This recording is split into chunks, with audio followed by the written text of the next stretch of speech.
You ask Tiger to solve. This deals with linear equations with one unknown.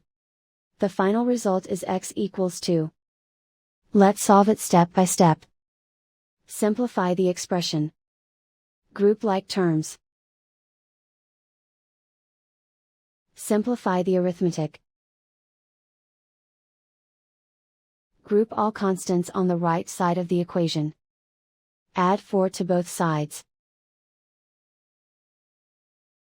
Simplify the arithmetic.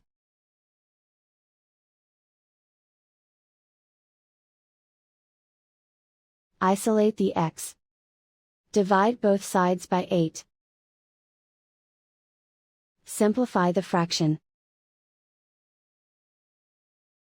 Find the greatest common factor of the numerator and denominator. Factor out and cancel the greatest common factor.